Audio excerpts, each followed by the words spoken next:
esse Deus que nos atende, esse Deus que cuida de nós, esse Deus que supre todas as nossas necessidades. E é esse mesmo Deus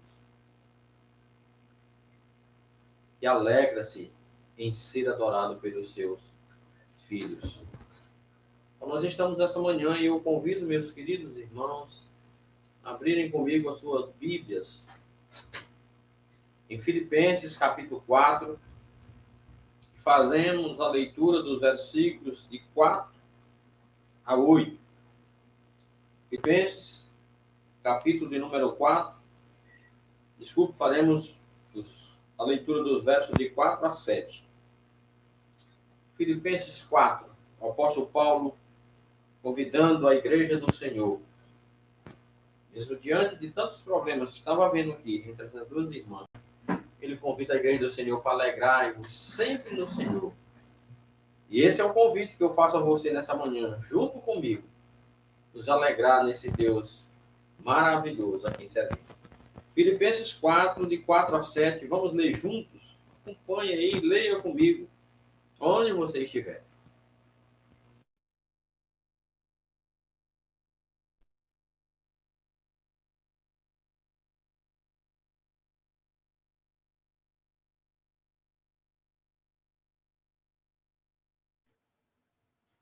Então vamos lá, irmãos, Filipenses 4, de 4 a 7, juntos.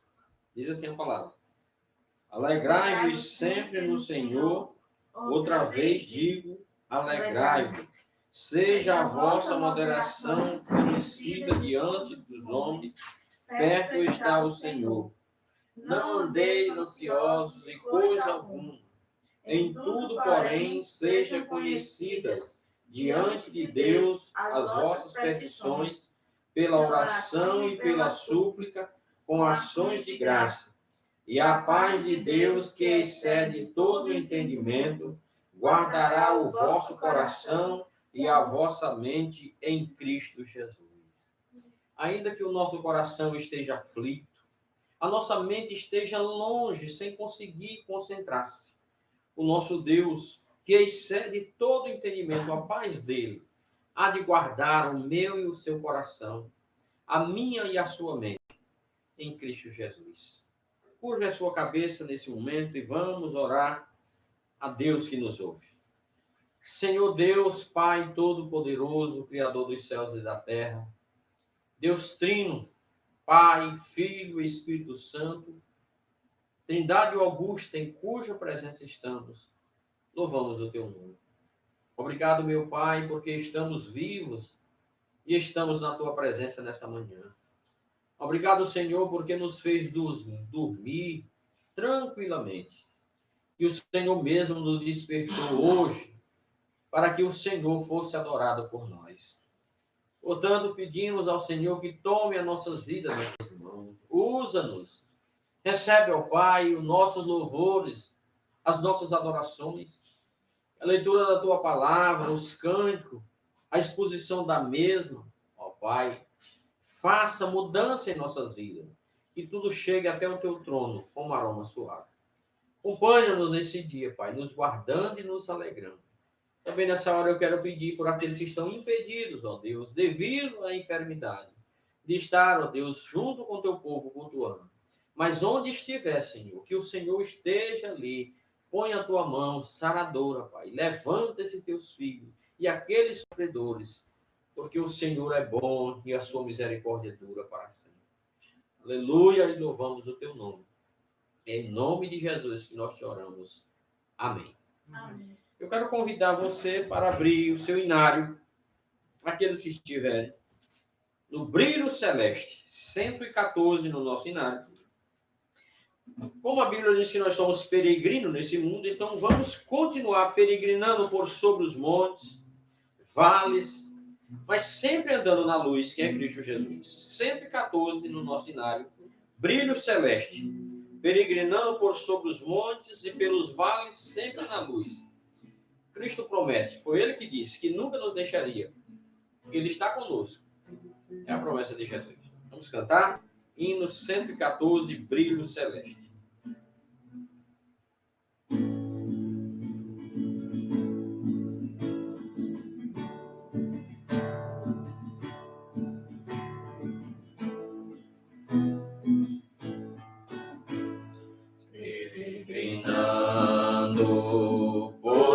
pros montes e pelos vales, sempre na luz. Cristo promete nunca deixar-me, eis-me convosco, disse Jesus. Brilho celeste, enche a minha alma, glória do céu. Aleluia, sigo cantando, dando louvores, pois Cristo é meu. Vejo sombras por toda parte, o Salvador não me abandonará. Pois Cristo é luz que nunca se apaga, vem ao meu lado, sempre de andar. Brilho celeste, enche a minha alma, glória do céu. Aleluia, sigo cantando, dando louvores, pois Cristo é meu. A luz bendita me vai guiando em meu caminho para a mansão.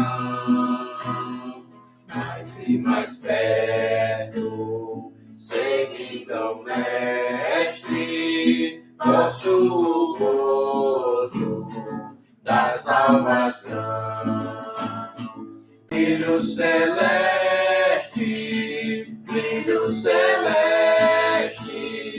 enche a minha alma, glória do céu. Aleluia, sigo cantando, dando louvores, pois Cristo é meu. Amém. Que alegria. Seguir cantando, louvando a Deus dia após dia, porque nós somos de Deus. Ele é o nosso Deus. Nós somos o seu povo. Nesse momento de contrição, irmãos, abramos nossas Bíblias no Salmo de número 31 e li apenas os 3 primeiros versículos desse Salmo. Salmo de número 31, os 3 primeiros versículos. Momento em que iremos confessar ao nosso Deus os nossos pecados. Temos atentado contra a santidade do Senhor. Salmo de número 31, de 1 a 3, diz assim a palavra do Senhor. Em ti, Senhor, me refugio, não seja eu jamais envergonhado, livra-me por tua justiça. Inclina-me os ouvidos, livra-me depressa. Sê o meu castelo forte, cidadela fortíssima, que me salve. Porque tu és a minha rocha e a minha fortaleza. Por causa do teu nome, tu me conduzirás e me guiarás. Amém. Vamos clamar ao nosso Deus. Natanael vai orar para nós, pedindo ao Deus, de fato, que, por ser a nossa fortaleza, a nossa cidadela fortíssima, nos guiará. E eu peço ao Senhor que nos guie, irmãos, ao arrependimento. Que possamos refletir naquilo que temos feito contra Deus. E Ele nos guia ao arrependimento. E assim nós somos perdoados e inculpáveis diante de Deus. Vamos orar? Confessando nossos pecados ao Senhor. Pai Santíssimo, Deus bendito, em tua presença estamos, Senhor, mais uma vez, gratos por tudo que tu tem feito por nós. Amém. Extremamente alegres, Pai, por podermos te cultuar mais uma vez. Graças te damos pelo teu dia que mais uma vez chegou, o dia que é dedicado somente a ti, o dia que nós devemos nos deleitar em ti, Pai. Amém. Nós devemos, sim, fazer desse dia um dia diferente, apesar de todos os dias devemos viver somente para Ti, Pai, mas o Teu dia especial devemos descansar no Senhor, porque assim Tu nos ordenaste. Nos ajuda a fazer isso, Pai. Nos ajuda a ter contigo a consciência limpa, Senhor. Ter o coração limpo, o coração tranquilo, confiante em Ti, por saber que Tu perdoas os nossos pecados, Pai. E é por isso que nós estamos vindo neste momento pedir perdão pelos nossos pecados, Pai. Pedir perdão pelas nossas faltas, os momentos onde nós nos ocultamos ou nos abstemos de falar de Ti, de tomar as atitudes corretas por medo, por vergonha, ou qualquer outro tipo de coisa que nos afaste da real conduta, da verdadeira conduta que Tu nos mandaste, Pai. Também pedimos, Senhor, por aqueles momentos onde excedemos, Pai, onde cometemos infrações contra a Tua lei, onde apesar de sabermos, nós negligenciamos e fazemos de nós mesmos os nossos deuses. Nós achamos que quem manda em nosso corpo é nós, quem manda na nossa mente, no nosso olho, na nossa mão, na nossa boca.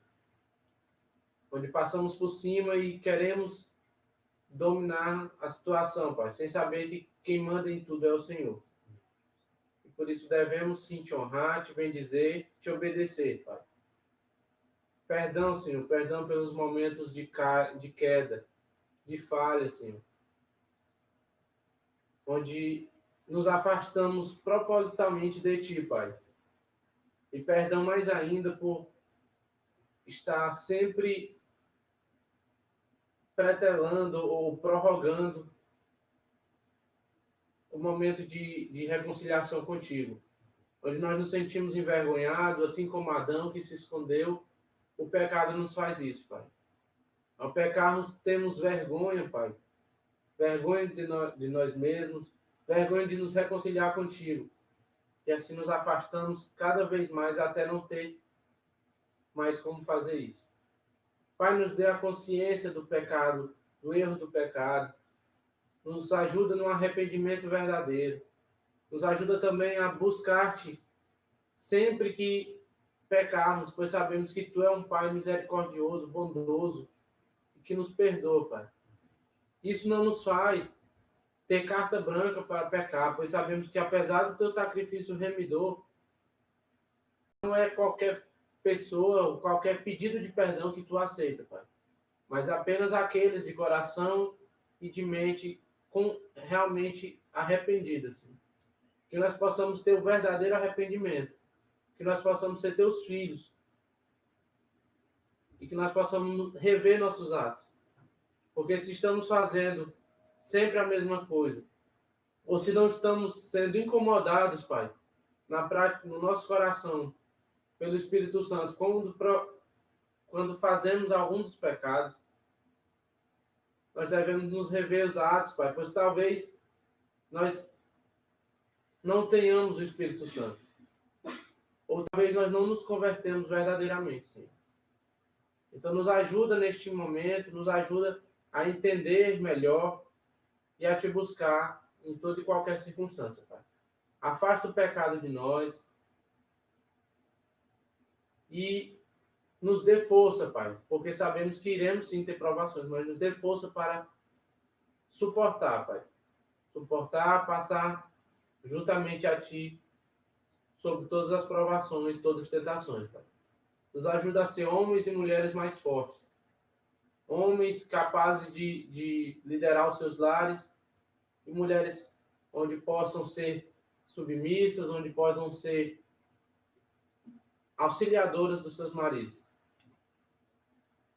Porque assim, Pai, estamos cumprindo com a Tua lei. Que nós possamos Te adorar, Te bendizer e Te amar acima de qualquer coisa, Pai.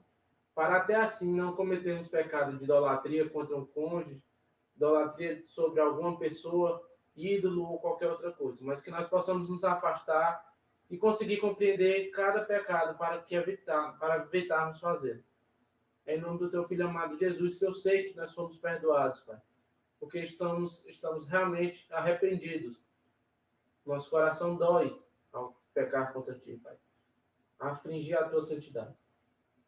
É por isso, Pai, que nós Te agradecemos, porque só pela graça nós fomos salvos, só pela graça na cruz de Cristo que nós fomos remidos. E é por isso que nós Te agradecemos neste momento pelo perdão dos nossos pecados. Amém. Amém. Meus irmãos, capítulo 8 de João alegra o nosso coração com o que foi escrito aqui, porque é o próprio Senhor Jesus que declara que nos perdoa. João capítulo 8, meus irmãos, diz assim, de 1 a 11. Jesus, entretanto, foi para o Monte das Oliveiras.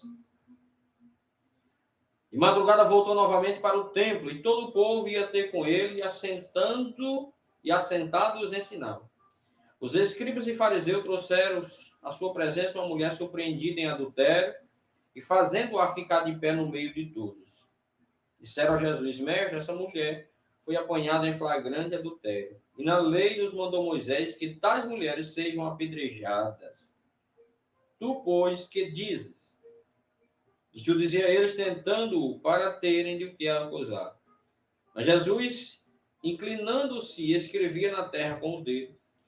Como insistisse na pergunta, Jesus se levantou e lhes disse: Aquele que dentre vós estiver sem pecado, seja o primeiro que lhe atire pedra.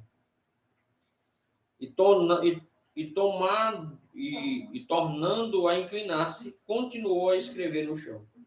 Mas ouvindo eles esta resposta, e acusado pela própria consciência, foram se retirando um por um, a começar pelo mais velho até o último, ficando só Jesus e a mulher no meio onde estava. Erguendo-se Jesus e não vendo a ninguém, mas além da mulher, perguntou-lhe: Mulher, onde estão aqueles teus acusadores? Ninguém te condenou? Respondeu ela: Ninguém, Senhor. Então lhe disse Jesus: Nem eu tampouco te condeno. Vai e não peques mais.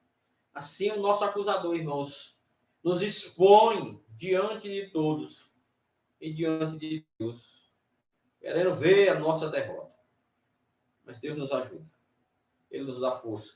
Não nos liberando para o pecado, mas nos dando força para vencer o mesmo. Assim receba cada um de vocês essa certeza do perdão dos pecados, se arrependido, sinceramente, confessado a Jesus Cristo. Cantemos nessa manhã, irmãos. Eis-me aqui outra vez. Vamos nos alegrar, porque mais uma vez, irmão, mais uma oportunidade Deus nos está dando. Está adorando ao Senhor. Depois nós vamos cantar Seja Engrandecido. Primeiro, eis-me aqui outra vez. Vamos cantar.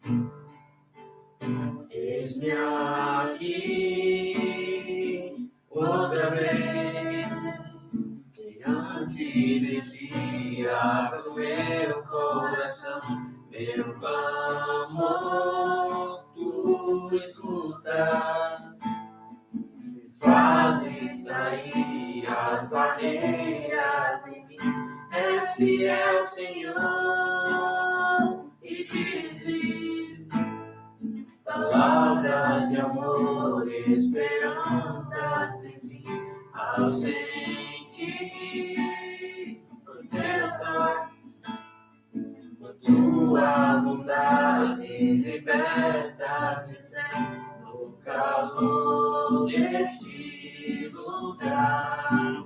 Eu venho me derramar, dizer que te amo, me derramar, dizer que preciso me derramar, dizer que sou grato, me derramar, dizer que és amoroso.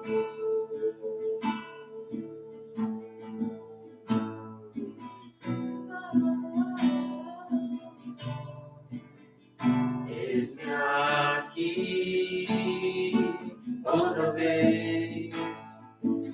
diante de ti, abro meu coração, eu clamo, tu escutas, fazes cair as barreiras em mim, és fiel, Senhor, e dizes palavras de amor, esperança sem fim, ao sentir o teu toque, por tua bondade, liberta meu ser no calor deste lugar.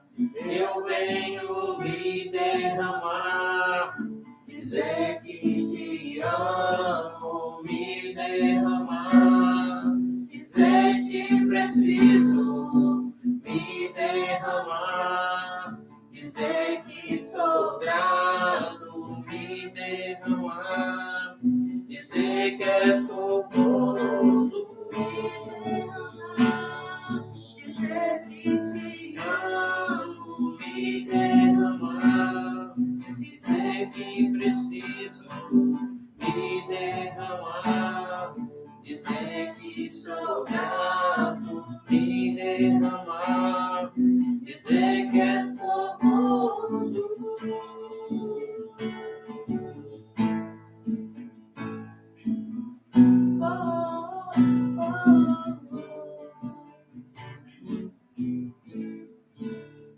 Amém, irmãos? Vamos cantar Seja engrandecido, ó Deus, da minha vida.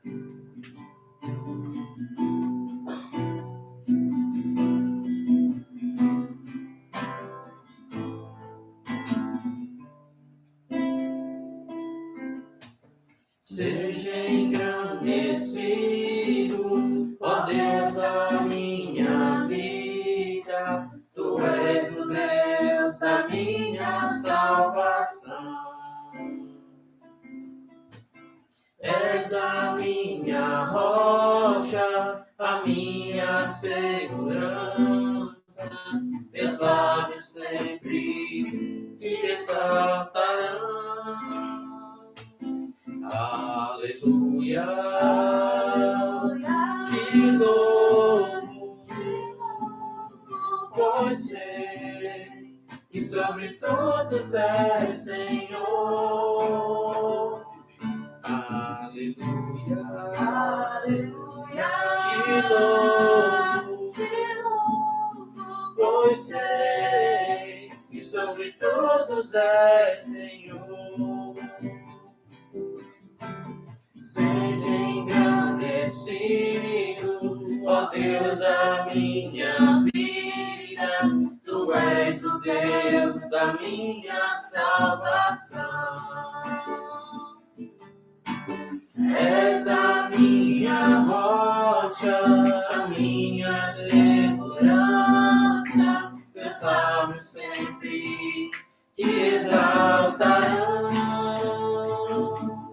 Aleluia, aleluia, te louvo, pois sei que sobre todos és Senhor. Aleluia, te louvo, pois sei que sobre todos és Senhor. Aleluia, aleluia, aleluia, louvemos ao Senhor. Aleluia, aleluia, aleluia, louvemos ao Senhor. Amém. Então, irmão, chegou o momento do nosso estudo. Eu convido você que abra no livro de Eclesiastes, capítulo 4. E hoje nós estudaremos dos versos 1 ao verso de número 8. Certo? Eclesiastes, vamos ler de 1 a 8. Esse capítulo ele tem 16 versículos, mas hoje nós vamos estudar até o verso de número 8. esse livro, esse capítulo, melhor dizendo, ele está dividido em 3 assuntos. O primeiro vai de 1 ao 3, o segundo vai do 4 ao 8, e o terceiro assunto vai do 9 ao 18. Nós ficaremos do 9 ao 16. Nós ficaremos com esses 2 assuntos dessa manhã, com essas 2 divisões de 1 a 8. Então, Eclesiastes 4, de 1 a 8. Acredito eu que você já abriu sua Bíblia, então eu vou ler e você acompanha aí, por favor. Eclesiastes 8, 4, de 1 a 8. As tribulações da vida. Assim diz a palavra do nosso Deus. Vi ainda todas as opressões que se fazem debaixo do sol.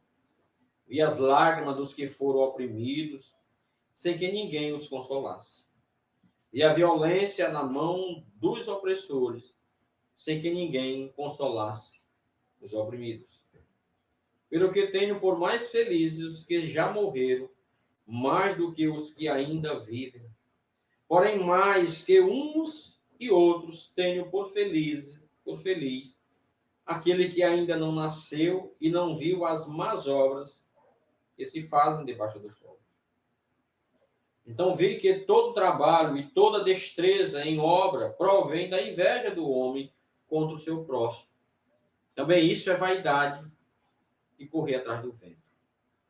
O tolo cruza os braços e come a própria carne, dizendo: melhor um punhado de descanso do que ambas as mãos cheias de trabalho e correr atrás do vento. Então considerei uma vaidade debaixo do sol. Então considerei outra vaidade debaixo do sol. Isto é, um homem sem ninguém, não tem filho, nem irmã, contudo não cessa de trabalhar, e seus olhos não se fartam de riqueza, e não diz: para que trabalho eu, se nego a minha alma os bens da vida? Também isso é vaidade e enfadou no trabalho. Amém. Vamos orar mais uma vez. Deus bendito, Pai eterno, aqui estamos eu diante da Tua palavra, queremos entendê-la, aliás, precisamos entendê-la. Mas só conseguiremos se o Teu Espírito Santo nos auxiliar nessa tarefa. Pedimos ao Senhor que ilumine-nos nessa hora para compreender a Tua palavra. Mas, Pai, mas não dê descanso a nós apenas na compreensão. Nos incomode até praticarmos, ó Deus, no nosso dia a dia. Para que... Amém. Meus amados irmãos, eu gostaria de fazer, antes de começar a exposição desses versículos da palavra do Senhor, um pequeno resumo. Confesso a você que farei isso de uma forma breve, mas é necessário fazer esse resumo desses 3 capítulos que nós já estudamos até aqui. Eu espero em Deus que tenha sido de grande valia para você, como tem sido para mim, essas reflexões, essa renovação do conhecimento, o trazer da mente, relembrando de coisas que nós já havíamos aprendido, mas que nas preocupações, ou diante das preocupações da vida, nós temos esquecido. Então, nessa retrospectiva que eu quero fazer desses 3 primeiros capítulos que nós estudamos, eu faço isso, irmão, porque até agora, no cenário terreno, examinamos o que o mundo pode oferecer em 4 ou 5 níveis, diferentes níveis. Examinando o que o mundo pode nos oferecer nesse mundo em que nós estamos vivendo. Então, nós começamos no início desse texto, do capítulo 1 do livro do Eclesiastes, com uma impressão de sua, meus irmãos, ou da sua total inquietude, as repetições infinitas e inconclusíveis que se acha na natureza, no cenário humano. Se você puder acompanhar, já se fez, já era, e nada novo debaixo do sol. Continuando, depois de considerar as satisfações dos diferentes estilos de vida, racionais e irracionais, frívolas e austeras, o autor mostrou aqui para nós, queridos irmãos, que os prazeres que ele encontrou na arte, na construção para o futuro, tudo isso não lhe trouxe satisfação. Salomão disse aqui que colocou seu coração, entregou-se à loucura do vinho, do prazer das mulheres, edificou para si jardim, plantou, cultivou árvore frutífera, fez açude para que pudesse regar, comprou servos e servas também nasceram em sua casa, comprou e amontoou para si ovelhas, bois, ouro e prata, como nunca aconteceu. Engrandeceu-se na sua sabedoria ao ponto de ultrapassar todos quantos vieram antes dele. Ele diz que tudo que desejou seu coração e tudo que seus olhos viram, ele não os privou. E ele considerou que tudo isso era enfadonho, que nenhum proveito tinha ainda. E aí ele continua, e nessa retrospectiva eu digo que se algum dessas coisas que ele tinha tivesse que lhe dar prazer, ou que isso desse para algum dos homens nessa vida, meus queridos irmãos, nós não sabemos. Porque ninguém até hoje foi capaz de prolongar a vida além daquilo, ou daquele tempo que Deus determinou, porque ninguém consegue vencer a morte. Ninguém conseguiu até agora vencer a morte. Para encontrar alguma coisa, meus irmãos, que o tempo não desfaça. Tudo que nós fazemos, o tempo desfaz. As riquezas. E às vezes no final da nossa vida, nós olhamos para trás e não sentimos prazer algum. Eu vi nessa semana aqui um bilionário, finalzinho da sua vida, está ali próximo da sua partida. Não tendo para quem deixar, já construiu tanta coisa, pegou a sua fortuna e fez uma coisa tão boa, dividiu, doou toda a sua fortuna. E ele fez isso, irmão, com sabedoria. Eu espero que tenha sido Deus. E toda sabedoria vem de Deus que o alertou. Porque para onde ele vai, não vai levar essa fortuna, mas fez uma coisa boa aqui. Porque ninguém consegue, irmão, sobreviver a essas coisas. Então, Salomão continuou e ele viu que o tempo, meus irmãos, que foi apresentado a nós por Salomão no capítulo 3, ele mostrou que esse tempo é inexorável. Ou seja, o tempo é inflexível, ele não muda, ele é implacável. Você que é jovem, olha para mim, olha para outros, olha para teu avô, para teu pai, para tua avó. Veja como o tempo, ele é implacável. A beleza que tínhamos na juventude, ao passar do tempo, não é mais aquela beleza, é uma nova, agora são as rugas. O tempo muda, o tempo passa, ele é inflexível, é inexorável, ele não muda, é implacável mesmo. E foi isso que Salomão observou. E ele mostrou, meus irmãos, que nós vivemos nesse flutuar, nesse sabor das marés, da incerteza, porque elas são mais fortes do que nós. Mas graças a Deus que Salomão viu isso. E assim, meus irmãos, mostra para nós, como Natanael orou nessa manhã, que nós não somos donos de nós mesmos, nós não temos controle das nossas circunstâncias, nem sequer podemos nos orientar dentro delas. Nós não temos controle das coisas, as coisas acontecem. Tudo está na mão do Senhor, nada escapa à mão do Senhor, mas nós mesmos, por nós mesmos. E aí, meus irmãos, Salomão mostra aqui que no capítulo 3, verso 16, ele traz para nós uma nota sinistra, quando ele insinua aqui que no lugar do juízo reinava injustiça e maldade ainda. Ele mostra aqui, trazendo um tema para nós, da tirania humana e a sua crueldade.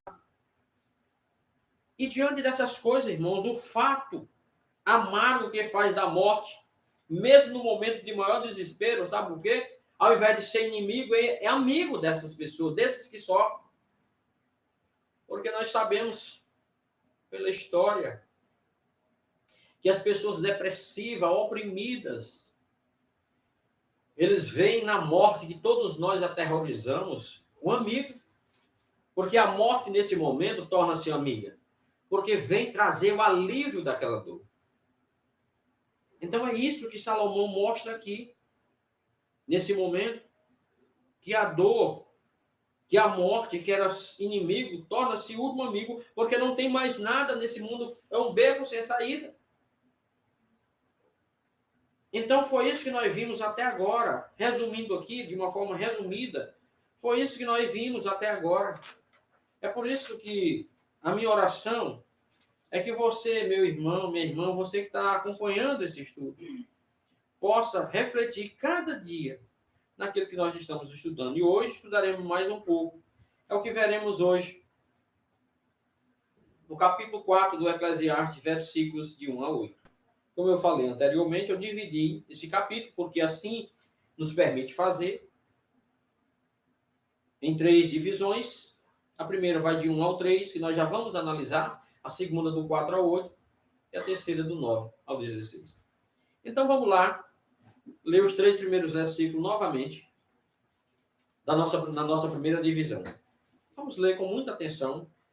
Salomão diz assim: vi ainda todas as opressões que se fazem debaixo do sol. Salomão ainda continua, irmãos, com o mesmo tema do capítulo 3, falando das opressões, das injustiças. Então ele diz que viu ainda todas as opressões que se fazem debaixo do sol. Vi as lágrimas dos que foram oprimidos, sem que ninguém os consolasse.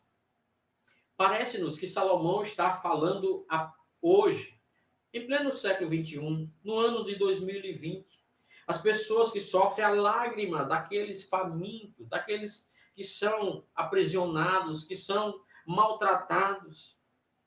Nós vimos agora a notícia que nos foi trazida que a fome voltou a valer no Brasil.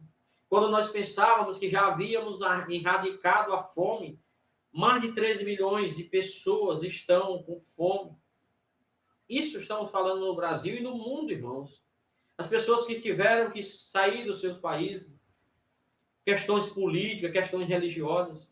E Salomão, olhando aqui, meus queridos irmãos, Deus o mostrando, ele viu que essas pessoas estavam sofrendo e ninguém enxugava suas lágrimas, ninguém os consolava. Ele disse que viu a violência na mão dos opressores, o chicote batendo forte nas costas. A fome, meus irmãos, estreitando o estômago dessas pessoas e ninguém que os consolasse. Pelo que tenho por mais felizes os que já morreram do que os que ainda vivem. Porém, mais que uns e outros tenho por feliz aquele que ainda não nasceu e não viu as más obras que se fazem debaixo do sol. Alguém disse que Salomão estava, meus queridos irmãos, muito deprimido. Que Salomão estava aqui nesse momento em que escreveu, um momento de aflição, de desacreditar em tudo e em todos. Quando tudo para Salomão, desanimado que estava, não passava de vaidade. Mas, meus queridos irmãos, nós estamos diante da palavra do Senhor, que usou um homem como Salomão na sua sabedoria para trazer e chamar a nossa atenção.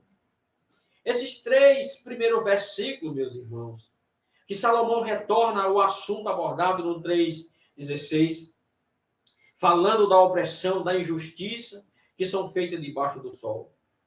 É uma passagem muito curta, sim, 3 versículos apenas.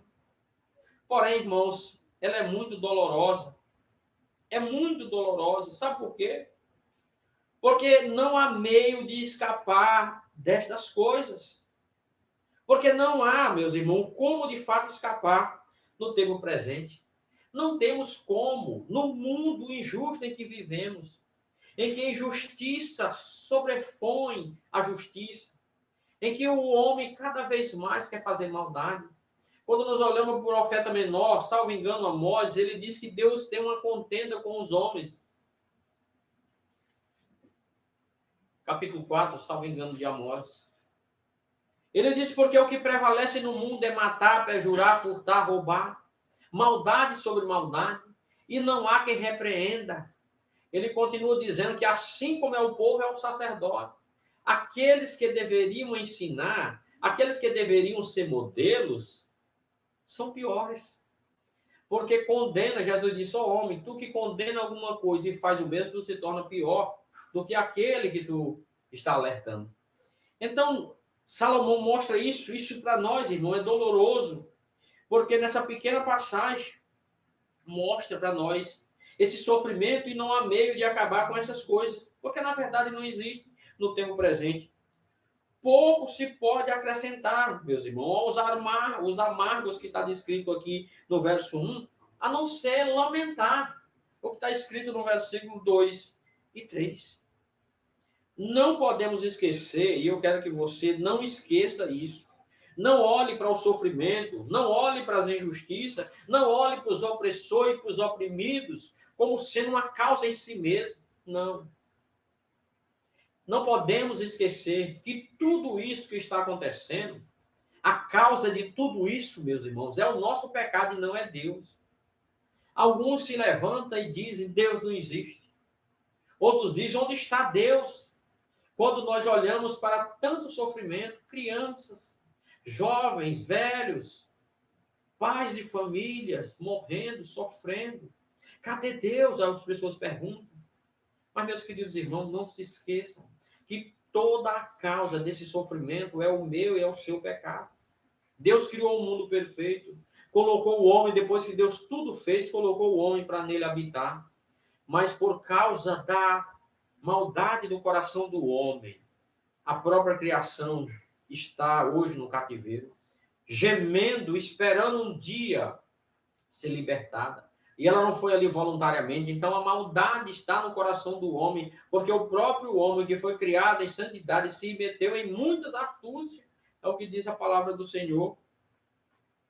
Então, de fato, a causa de todos esses problemas, essa maldade, essa opressão, as lágrimas, a violência na terra, é por causa do meu e do seu pecado.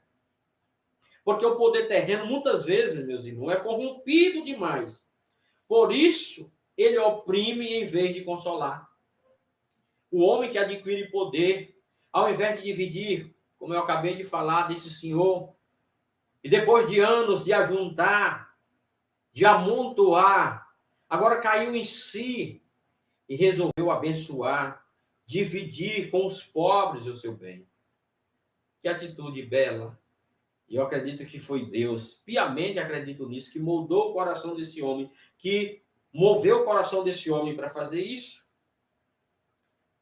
Porque o poder terreno é corrompido. E ele faz com que o homem, cada vez mais que adquire, ao invés de consolar, ele oprime. Mas aqueles que se deixam admoestar pelo Senhor, meus queridos irmãos, são diferentes. Eu quero mostrar para você, abra comigo em Provérbios, capítulo 31. Aqui uma senhora, e eu exalto essa senhora aí, exalto esse rei, que se deixou admoestar por sua mãe, um rei chamado Lemuel. Quando ia assumir o trono, a sua mãe o aconselhou. Deu vários conselhos.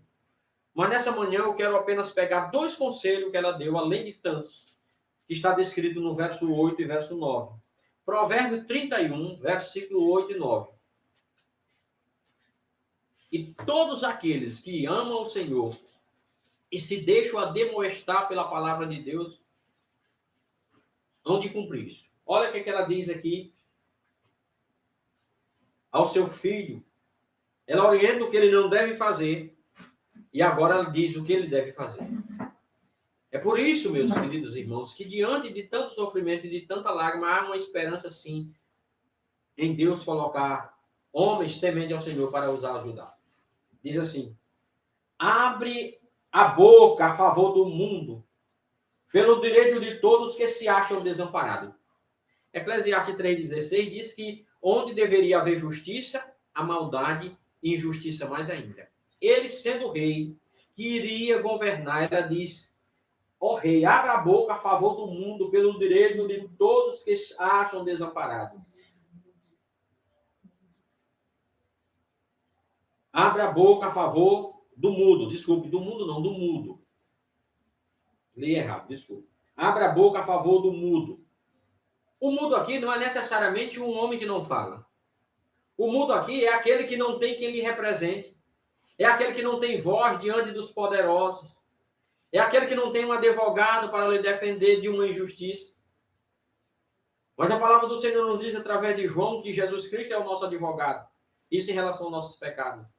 Mas aqui no caso falando da terra, da maldade, ela diz para que ele abrisse a boca no lugar do oprimido, daquele que não tinha voz diante dos poderosos, e eles que foi colocado por Deus para representar todos, abra a boca a favor dos mudos, daquele que não tem voz, porque os ricos e poderosos têm quem os defenda.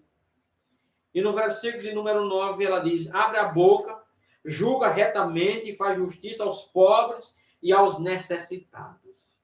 Levanta a voz, os defende, fala por eles, mas faz justiça aos pobres e aos necessitados. Então, foi Salomão que escreveu isso, trazendo o conselho dessa mãe. Portanto, todos aqueles que se deixam admoestar pelo Senhor, ouve a voz do Senhor. Você que é advogado, que está me ouvindo nessa hora, usa o teu conhecimento. Você que é médico, você que é economista, você que é professor, você que é o lavrador, que é o pedreiro, você que qualquer profissão, usa para abençoar aquele que está precisando. Abre a boca no lugar daquele que não tem voz e fala por ele. Para que no lugar que tem e deve ter justiça, ela de fato se cumpra. Então, meus irmãos, por que isso deve ser feito? Porque em Cristo Jesus há sim consolo em meio ao sofrimento. Salomão disse que olhou e viu todos os oprimidos derramando as suas lágrimas e não tinha ninguém que os enxugasse, que os consolasse, que desse um ombro amigo. Mas em Cristo Jesus há consolo. Veja o que diz 2 Coríntios, capítulo 1. Segunda carta de Paulo aos Coríntios, capítulo 1, versículo de 3 a 7. 2 Coríntios, capítulo 1, de 3 a 7. Veja que em Cristo Jesus há consolo. Aqueles que choram devem encontrar consolo em Cristo. Porque Isaías disse que ele nos pôs sorriso no lugar das lágrimas. Onde havia luto, ele nos pôs uma roupa festiva. E o céu é um lugar de alegria ao invés de lágrima. Porque em Jesus Cristo há consolo. O apóstolo Paulo diz aqui em 2 Coríntios 3, de 3 a 7, capítulo 1, versículo de 3 a 7.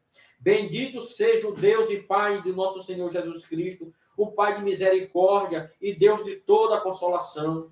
É Ele que nos conforta em toda a nossa tribulação, para podermos consolar os que estiverem em qualquer angústia, com a consolação com que nós mesmos somos contemplados por Deus. Ou seja, Salomão disse que viu alguém chorando e não tinha quem consolasse. Alguém sendo oprimido e ninguém enxugar suas lágrimas. Mas você, eu, que já fomos consolados e amparados pelo Deus de misericórdia, Ele fez isso para que nós nos condoemos, sim, com aqueles que estão sofrendo e iremos lá consolar.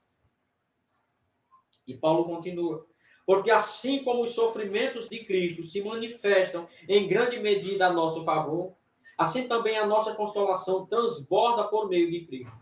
Mas se somos atribulados, é para o vosso conforto e salvação. Se somos confortados, é também para o vosso conforto, o qual se torna eficaz, suportando vós com paciência os mesmos sofrimentos que nós também padecemos. E o verso 7 ele diz, a nossa esperança a respeito de vós está firme, sabendo que, como sois participantes do sofrimento, assim sereis da consolação. Portanto, irmãos, olhando friamente as palavras de Salomão, achamos Salomão um derrotista, dizendo que nada nesse mundo pode ser mudado, que as pessoas que sofrem vão continuar assim, que as pessoas que estão sendo oprimidas vão continuar sendo oprimidas, sofrendo, sem ter quem os defenda, quem os console.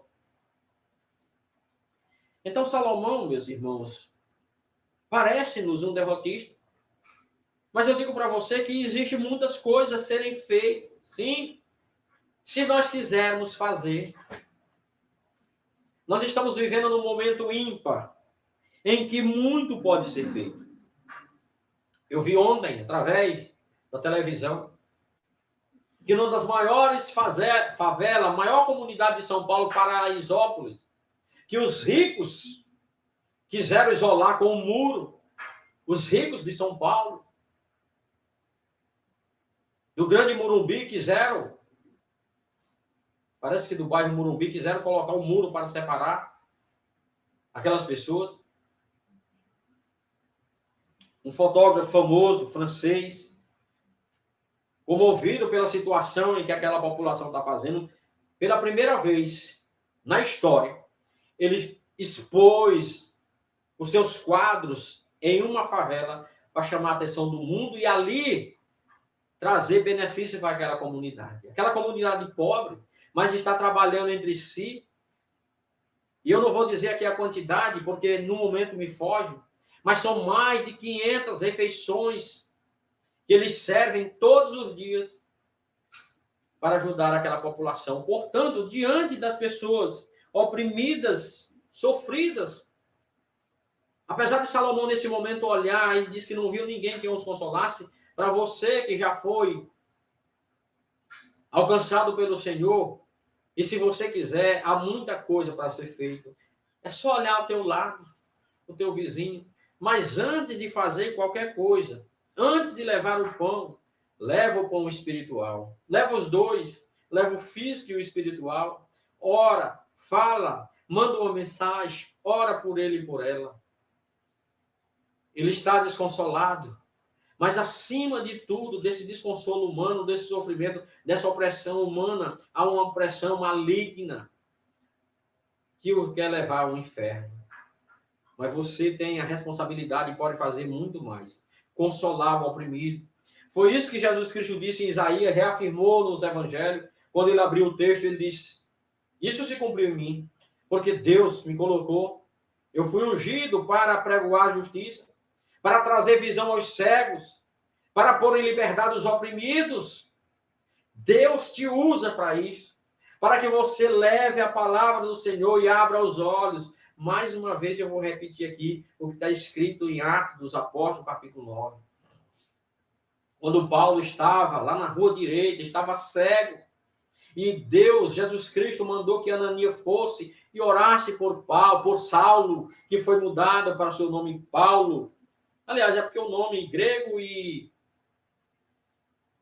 judaico tinha essas duas. O grego era Saulo e o judaico era Paulo. E quando Ananias ora ali, diz que caiu como escama de peixe dos seus olhos.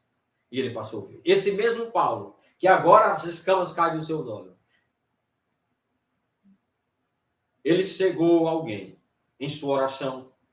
E Pedro também disse, fica cego com aquele mágico que queria comprar o poder de Deus. Porque disse ele, tu não tem parte nesse ministério. É você, sou eu, somos nós, que somos convocados a trazer visão aos cegos. Cego que não consegue ver. Mas Jesus Cristo abre. E abre através da pregação da palavra. E aprove a Deus salvar o mundo pela loucura da pregação. E isso é dado a nós. Essa responsabilidade de pregar. Portanto, Salomão está observando a cena como um todo. Ele vê como um todo. Deus o revelou. Foi Deus, meus irmãos, que nesse momento soprou para que Salomão escrevesse. É a Bíblia. Você imagine aí, você está em cima de um prédio e você vê alguém perseguindo ou alguém tramando, como está no Salmo 37, que o homem ímpio, ele trama contra o homem justo. Ele está ali, ele está se preparando, municiando a sua arma para fazer um assalto, se preparando. Ele olha, não vê ninguém, mas você está lá em cima e você vê aquela cena toda. Você está vendo. Assim disse Deus no Salmo 37, que quando o homem ímpio trama contra o justo para fazer-lhe mal, Deus olha e ri-se dele. Deus tem a cena, Deus vê a cena como um todo. Assim Salomão, irmãos, ele estava vendo a cena como um todo. Deus lhe revelou. É por isso que Salomão podia ver as opressões que eram feitas no mundo.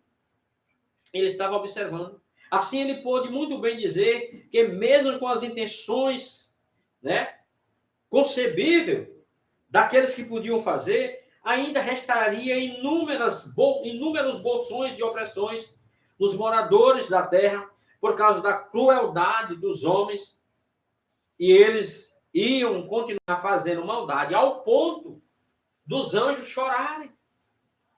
Então Salomão olhou assim, irmãos, e viu essa maldade, porque Salomão via a cena como um todo. Mas Jesus Cristo veio justamente por isso, veio justamente para pôr em liberdade, para libertar. João disse, foi por isso que se manifestou o Filho de Deus, para destruir as obras do maligno. E você que já foi alcançado, lute para que o maligno não tenha vitória sobre a sua vida, para que você tenha vitória sobre o pecado. E é preciso lutar sobre isso. Salomão observou que o poder estava do lado do opressor, porém, meus irmãos, era esse poder, e é esse que desenvolve o hábito da opressão. Dessa forma, ele não via a menor possibilidade de uma mudança, porque quanto mais poder o opressor tem, maior é a tendência da tirania. Isso pode ser observado diariamente, meus irmãos, ainda hoje, em pleno século XXI, quando nós vemos pessoas lutando para se manter no poder, fazendo de tudo. Nós olhamos na política e vemos aí homens querendo se perpetuar no poder, e quando tem uma pequena ameaça, ele faz de tudo, ele mata, ele envenena, ele prende, ele expulsa do seu país, como nós estamos vendo, está sendo noticiado. Esses ditadores que ainda existem por aí, quando alguém se levanta a voz contra ele, ele persegue, expulsa, e as pessoas, para salvar a sua própria vida, fogem. Eu posso citar alguns que foram tirados do poder, que foram mortos recentemente, mas ainda existem alguns. Vou citar aqui alguns, somente na África. Paulo Biá, camaranês, ele está no poder há 45 anos. De 75 a 82 ele foi primeiro-ministro e, por fim, tornou-se presidente desse país. Há 45 anos no poder. Esse homem faz de tudo para se manter no poder. Já partiu para a eternidade, não sei se com Cristo ou sem Cristo, pelo que se sabe, sem Cristo. Fidel Castro ficou 52 anos no poder. E quando foi impedido por causa da sua saúde, passou para seu irmão Raul Castro, que passou mais 10 anos no poder. Teodoro Obiang, da Guiné Equatorial, está há 45 anos no poder. Começou em 1979. Em uma população que, segundo os estudos e a ONU nos diz, que mais da metade dessa população vive com menos de $1 por dia. Menos de $1 por dia. Mais da metade da população. Esse homem dá festa extravagante, já foi preso várias vezes. E recentemente o filho dele foi interceptado pela Polícia Federal em um avião particular com $16 milhões. Enquanto a população, metade ou mais da metade da população, vive com menos de $1 por dia, um filho desse ditador que está há 41 anos no poder, em um único dia, em um avião, foi encontrado com 16 milhões. Fazem festa extravagante, meus queridos. Lembra de Muammar al-Gaddafi, na Líbia, que ficou 42 anos no poder, esmagando, massacrando, e os milhões tirados daquela pobreza, daquele país, em paraísos fiscais. Saddam Hussein, que ficou 24 anos lá no Iraque, maltratando, dominando, oprimindo, e ninguém podia dizer nada, ele e a sua família. Meus irmãos, digo para vocês que não pensemos nós, e eu poderia citar aqui muitos, mas não vou fazer isso. Não pensemos nós que Deus não está vendo essas coisas e que ele, de fato, não se importa. O Salmo 37, como eu falei, acho que o tempo me permite ainda, com você, analisar rapidamente o Salmo de número 37, porque, às vezes, como eu iniciei dizendo, que as pessoas perguntam, onde está Deus diante dessas coisas? Deus não está vendo?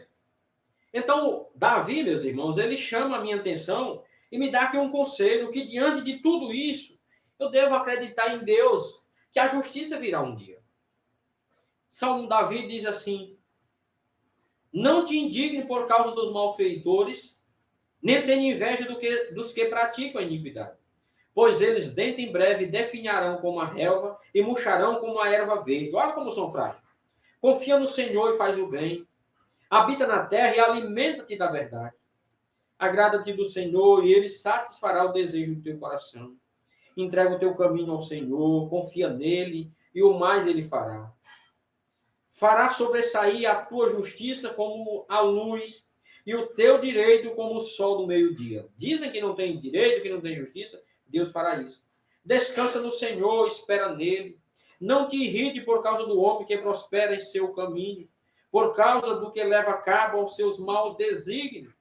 Deixa a ira, abandona o furor, não te impacientes, certamente isso acabará mal. Porque os malfeitores serão exterminados, como eu acabei de citar alguns desses ditadores, mas os que esperam no Senhor possuirão a terra. Mais um pouquinho de tempo, e já não existirá o ímpio. Procurarás o seu lugar e não achará, porque Deus nos levará para o céu, onde não tem essas coisas. Mas os mansos herdarão a terra e se deleitarão na abundância de paz. Trama o ímpio contra o justo, contra ele ringe os dentes. Ri-se dele o Senhor, pois vê, está se aproximando o seu dia. Os ímpios arranca a espada e distende o arco para abater o pobre necessitado, para matar os que trilham o seu caminho, o reto caminho. A sua espada, porém, lhe traspassará o próprio coração e o seu arco será despedaçado. Lembra de Naamã? Ou de Amã, que tramou contra o judeu? A forca que ele fez de 40 metros serviu para ele próprio. O arco que trama contra, a espada que trama contra o justo, será contra ele mesmo. Mas vale um pouco do justo que a abundância de muitos ímpios. Pois os braços dos ímpios serão quebrados, mas o justo o Senhor sustém. O Senhor conhece os dias dos íntegros, a herança deles permanecerá para sempre. Não serão envergonhados nos dias do mal e nos dias da fome se fartarão. Os ímpios, no entanto, perecerão, e os inimigos do Senhor serão como o viço das pastagens, serão aniquilados e se desfarão como fumaça. O ímpio pede emprestado e não paga. O justo, porém, se compadece e dá. Eu não vou ler o restante, só até aqui, mas já nos traz um alívio que Deus trará justiça para cada um daquele que serve ao Senhor. Portanto, meus irmãos, nós não podemos perder a esperança. Nós não podemos. Nós temos que acreditar no Senhor. Orar a Deus, acreditar nele. Porque assim, meus irmãos, o verso 2 do nosso texto. Pelo que tenho, por mais felizes os que já morreram, mais do que os que ainda vivem. Então, Salomão, meus irmãos, ele está convencido. Ele está falando aqui, meus irmãos, com experiência própria. Com experiência própria. E ele diz que, diante de tanto sofrimento, ele agora...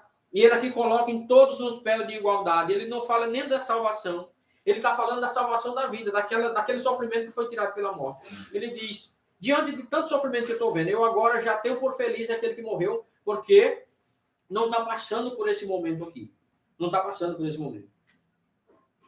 Na realidade, para essas pessoas, o Salomão está dizendo que aqui a morte seria até um prêmio, porque tiraria dessa pessoa o sofrimento. E para não chocar ainda mais, ele escreveu aqui o verso 3. Ele diz que mais feliz do que o que está sofrendo hoje, do que o que morreu, é o que ainda não nasceu. Por que Salomão diz isso? Porque o que não nasceu ainda não viu o que está acontecendo, a maldade. Então, eu não entendi aqui, irmão. Sinceramente, eu não entendo. Ainda não fui iluminado para isso. Como Salomão escreveu algo assim que fica sem sentido. Mas também eu encontro isso no capítulo 9 do Evangelho de João, quando de fato fizeram uma pergunta para Jesus, irmão. Assim como Salomão fez aqui, afirmou que mais felizes são os que não nasceram ainda. No capítulo 9 de João, do Evangelho de João, no verso de número 2, Jesus Cristo está andando e os discípulos chamam a atenção de Jesus porque havia um homem cego que tinha 40 anos de idade. E os discípulos perguntaram para Jesus, Senhor, quem foi que pecou? Foi os seus pais ou foi ele para que nascesse cego? Jesus Cristo, meus irmãos, foi muito educado com seus discípulos, porque a pergunta é, como pode alguém pecar antes de nascer? Porque a pergunta deles foi essa. Quem pecou, seus pais ou este, para que nascesse cego? Aqui também Salomão está dizendo que quem não nasceu, como pode alguém ser feliz se ainda não nasceu? Mas o que Salomão quer chamar a minha e a sua atenção, ele quer nos chocar, é justamente isso. Mostrar que nesse mundo as injustiças, os sofrimentos, as opressões são tantas, que ele diz aqui, é melhor, é mais feliz uma pessoa que ainda não nasceu. Esses são felizes, porque são poupados das visões grotescas e da crueldade que se apresenta. Mas, por outro lado, nós devemos nos perguntar se a nossa visão é mais otimista diante do caos e de tudo aquilo que nós estamos vivendo hoje do que o próprio Salomão. Você que está me ouvindo aí, você que é um crente na pessoa bendita de Jesus Cristo, qual é a sua visão do mundo? O que você pensa que vai acontecer da agora em diante? Nós teremos dias melhores? A nossa alma, a alma dos que sofrem, encontrarão refrigério nesse mundo? Teremos descanso, teremos paz? As coisas vão convergir para o bem? Os preços vão cair? Os pobres vão comer, vão poder saciar sua fome? Os salários vão melhorar? Olhando humanamente, a nossa visão ela é mais otimista do que a visão de Salomão? Ou vamos continuar na crítica a Salomão? Porque se a nossa visão for mais otimista do que a de Salomão, irmão, nós não vamos nos poupar das coisas, do sofrimento, da realidade presente. Mas deixa eu dizer para você, eu tenho conhecimento de casais que poderia ter filhos, está cumprindo o mandato do Senhor, produzindo filhos da aliança, mas dizem, não, eu não vou trazer filho a esse mundo para os pôr em sofrimento. Eu não vou trazer filho nesse mundo para ver o que nós estamos vendo. Falta-lhes esperança, falta-lhes confiança no Senhor. Então essas pessoas, as suas mentes continuam e o seu pensamento continua tão pessimista quanto o de Salomão. Por conta do sofrimento. Mas eu digo para você, há sim uma esperança. Há uma esperança sim. Nossa. Porque o resumo desses 3 versículos é, meu irmão, os que conseguem sobreviver nessa luta humana só conseguiram porque parece que fizeram um acordo com a vida e foram absorvidas por ela. Mas não se entregue. Não relaxe. E eu aplico isso na sua vida espiritual. Se você não está conseguindo, se você não conseguiu ainda vencer aquele pecado, não relaxe, não se entregue. Lute, peça ao Senhor, corra para os braços de Cristo. Se a sua vida está difícil, corra para os braços de Cristo Jesus. Não se entregue à sua própria sorte, porque Cristo não te desesperará, te desamparará. Chegue para Ele, acorde, lute, vá para o Senhor Jesus. Aí vem o versículo 4, irmão. Então vi que todo trabalho e toda destreza em obra provém da inveja do homem contra o seu próximo. Também isso é vaidade, é correr atrás do vento. O mal presente, irmão, o mal presente no mundo é o próprio agente. Essa é a avaliação humana. Agora, para o servo do Senhor, essa máxima não se aplica. Por que não se aplica, irmão? Porque nós não servimos a homens e nós não servimos por inveja. Pelo menos é o que a Bíblia nos ensina. Vejamos o que diz Efésios capítulo 6, versículo de 5 a 8. Ou seja, se a força do homem para o trabalho é a inveja, isso não se deve se aplicar na vida do cristão. Isso é condenado por Deus. Paulo escreveu aqui em Efésios capítulo 6, de 5 a 8. Ele diz, quanto a vós, servos, falando a nós, obedecei o vosso Senhor segundo a carne, com temor e tremor. Você que é crente e que trabalha em uma empresa que o patrão não é crente, você deve servir ele com temor e tremor. Na sinceridade do vosso coração, como a Cristo. Você deve servir a ele como se estivesse servindo o próprio Cristo. Não servindo à vista, não trabalhando apenas quando o seu patrão chega, quando o seu chefe, o seu gerente chega, não, o inspetor, mas você deve fazer, mesmo quando ele não estiver ali, faça a sua obra, como para agradar a homens, não para agradar a homens, mas como servo de Cristo, fazendo de coração a vontade de Deus, servindo de boa vontade como o Senhor e não como a homem. Eu estou aqui nesse emprego, seja qual for o teu trabalho, eu estou aqui limpando essa empresa, eu estou aqui sendo o porteiro dessa empresa, eu sou o gerente, eu sou o contador, eu sou o advogado, eu sou o administrador geral. Não importa o cargo que você está ali para o Senhor, aonde Deus te colocou, faça isso não por inveja, não querendo tomar o lugar, mas se você quer chegar ali, trabalhe para que alguém te veja e te coloque ali, servindo de boa vontade como o Senhor e não a homens. Certo? É isso que diz o texto aqui, que nós estamos lendo aqui em Efésios, capítulo de número 6, e o verso 8 diz: certo de que cada um, se fizer alguma coisa boa, receberá isso outra vez do Senhor, que é servo, que é livre. Né? Tudo que você for fazer, faça como seja para o Senhor, porque você vai receber. Mas o ímpio, meus irmãos, o ímpio, ele é vazio, e esse vazio de Salomão é a vaidade. E qual é o resultado disso? É nada. Porque não traz o trabalho vazio, egoísta que o ímpio faz, não traz satisfação nenhuma, mas o servo do Senhor traz. Isaías 53, eu não vou ler, porque o tempo não permite, mas Isaías 53, versículo 11 e 12. Diz aí o texto sagrado, que, falando de Jesus Cristo, que ele verá o trabalho penoso e a sua alma ficará satisfeita. O meu servo se alegrará porque ele conduzirá a muito. Jesus Cristo padeceu, ele sofreu, pelas suas pisaduras nós fomos sarados, Deus agradou o moelo, mas ele ficou satisfeito no final, porque ele viu o resultado do seu trabalho, e ele mesmo diz, através do salmista, para mim e para você, que nós também nos alegraremos, quando nessa dificuldade de pregar o evangelho, quando nós somos achicoalhados pelas pessoas, rejeitados, então nós saímos por aí pregando o evangelho, sendo rejeitados, choramos, derramamos lágrimas nisso, mas quando, meus irmãos, vem o resultado, nós voltamos alegres para apresentar diante de Deus. Alguém me falou ontem uma coisa, que um casal, após o casamento, foi para um local, para um país, para uma ilha, e passou a vida inteira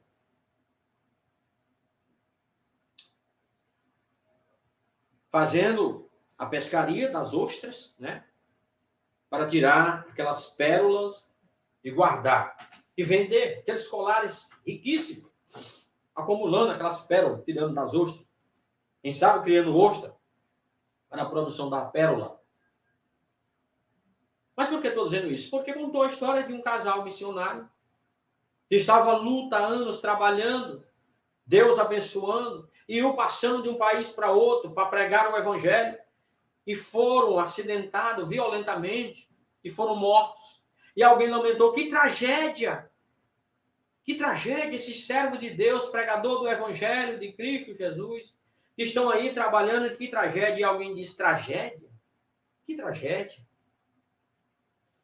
Essas pessoas que foram mortas, elas têm coisas a levar em suas mãos, o fruto do seu trabalho, que não é palha, que não é feno, mas é ouro, é prata, e vão apresentar diante de Deus as almas que, pela sua instrumentalidade, foram ganhas para Cristo Jesus. E vão receber a coroa da vida e o bem-vindo de Cristo. E esse casal que está ali acumulando, que tem ali não sei quantas ostras que podem tirar, toneladas de pérolas, o que eles vão apresentar para Deus? Nada, porque isso fica aqui, o ladrão rouba, a ferrugem corrói. Portanto, queridos irmãos, o ímpio que trabalha, que a força do seu trabalho é a inveja, não terá satisfação do teu trabalho, porque é nada, é palha. Ele vai estar trabalhando, ele vai estar lutando dia após dia. Porém, a pergunta agora: qual é o motivo, meus irmãos, que inspira a indústria do empreendedorismo humano? Por que eu vou acumular cada vez mais? Por quê? Porque eu não quero ser ultrapassado por alguém. Alguém fez uma invenção, eu vou fazer outra, mas para o meu próprio prazer, para que eu seja louvado pelos homens. E eu, quando morrer, vou levar algo daqui? O que me move a empreender, a lutar, como Salomão fez aqui, e disse que isso é correr atrás do vento. Será o desejo de fazer algo mais que vai sobreviver? Não vai. Ele vai ultrapassar os rivais, pode até fazer isso. Mas nessa luta competitiva, ele não vai permanecer para sempre.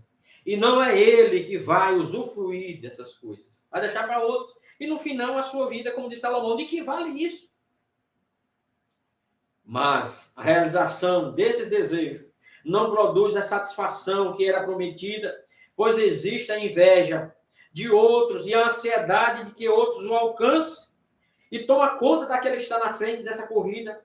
Assim, o homem mais rico do mundo não tem sossego, pois teme que o outro ultrapasse no dia seguinte. Nós já vimos isso nessa semana. Foi publicado aqui os bilionários brasileiros. Pessoas nos chamaram a atenção ali que ninguém nem imaginava. Mas nós já vimos isso, eu não vou citar aqui, um brasileiro que ficou entre os 30 homens mais ricos do mundo. Hoje, sabe onde é que está esse homem? Aquele homem vaidoso, os carrões ostentando, uma cabeleireira, está em um presídio em que a polícia lá, qualquer homem foi lá, cortou o cabelo dele, está lá usando. Quando sai para dar entrevista, sai com algemas, vestindo roupa de prisioneiro. Já foi entre os 30, andou entre os 30 mais ricos do mundo. Para que essas coisas? E mesmo assim, o homem mais rico do mundo não tem sossego. Deixa eu dizer o que disse Bill Gates certa vez.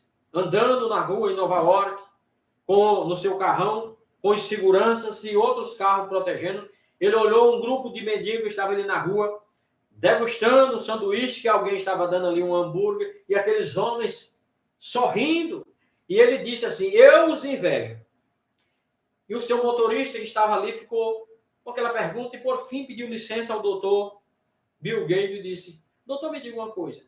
Por que o senhor inveja? Você que é o homem mais rico do mundo, inveja esse mendigo? Ele disse, o que ele tem eu não tenho. E ele, mais uma vez, ficou intrigado. Por que o senhor não tem? A liberdade. Tem dinheiro. Pobre homem rico, só tem dinheiro. Não tem liberdade. Vive aprisionado, com medo dos seus filhos ser sequestrados, com medo de ser ultrapassado no dia seguinte e não ser mais o número 1 do mundo. Portanto, os bens, as realizações que a riqueza promete, ela nunca cumpre. Ela nunca cumpre. E aí o verso 5, eu já vou aqui avançar para o final, porque o tempo já está nos cobrando isso. Verso 5 diz assim, o tolo cruza os braços e come a própria carne, dizendo, melhor um punhado de descanso do que ambas as mãos cheias de trabalho é correr atrás do vento. Então considerei outra vaidade debaixo do sol. Qual é a outra vaidade que ele diz? Depois eu comento para finalizar. Isto é, um homem sem ninguém, não tem filho nem irmã, contudo não cessa de trabalhar. Os seus olhos não se fardam da riqueza e não diz, para que trabalho eu, se nego a minha alma os bens da vida? Também isso é vaidade, é enfadonho trabalho. Assim, meus irmãos, Salomão relata aqui, nos versos 4 e 5, duas formas infelizes de se viver nesse mundo. E ele apresenta uma alternativa sadia no verso 6. No verso 5, ele mostra isso, como é que o homem que vive aqui nesse mundo, que não está satisfeito, ele vê que tudo isso, essa destreza que provém pelo trabalho é inveja. No verso 5, que o tolo não quer trabalhar e cruza os braços, mas no verso 6 ele traz a resposta, um punhado de descanso. Um punhado de descanso. Nesse mundo, essa alternativa sadia consegue transmitir a dupla ideia de desejo modesto da paz interior. Portanto, um punhado de satisfação é melhor que a abundância motivada pela inveja. Aqui, meus irmãos, Salomão também, ele viu, você não deve se matar para trabalhar, porque Jesus disse, está lá no salmista dizendo, que não adianta você dormir tarde, ou você levantar de madrugada e conseguir o pão durante o dia desse sol escaldante. Sabe por quê? Porque não foi por causa da força do seu trabalho. Porque Deus, aos seus amados, ele dá enquanto dorme.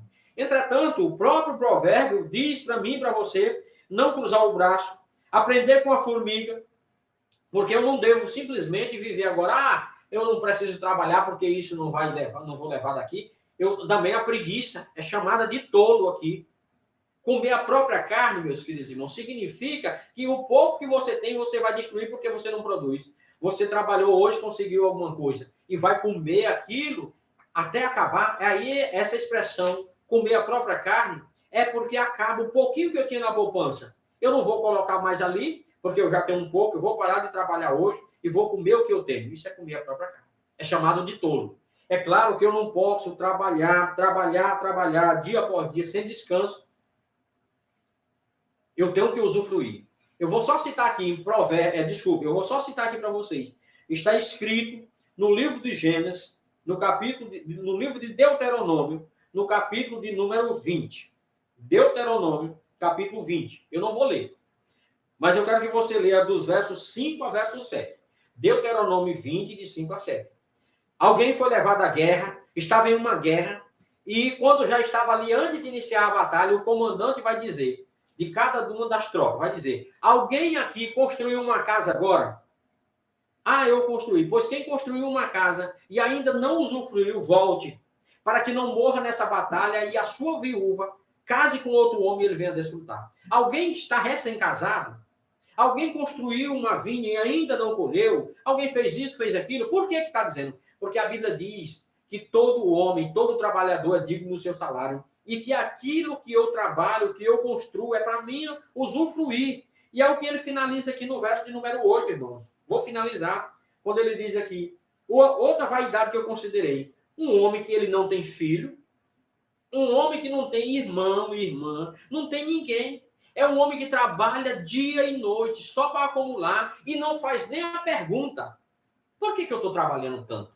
É um homem que não usufrui, ele trabalha tanto que não usufrui. Isso é idolatria. É idolatria. Ele tem riqueza e ele está acumulando mais. Ele vai morrer amanhã e vai ficar para algum ver. Isso é vaidade. Não deixou filho. Vocês lembram da rainha que eu falei, a rainha inglesa, que foi uma das maiores construtoras, que aquela que disse no final da sua vida, quando estava ali no leito de morte, toda a minha fortuna por um minuto de vida, ela nem casou, tinha tanta preocupação de produzir, de construir, que não teve tempo nem para casar. E no final da sua vida, já morrendo, no leito da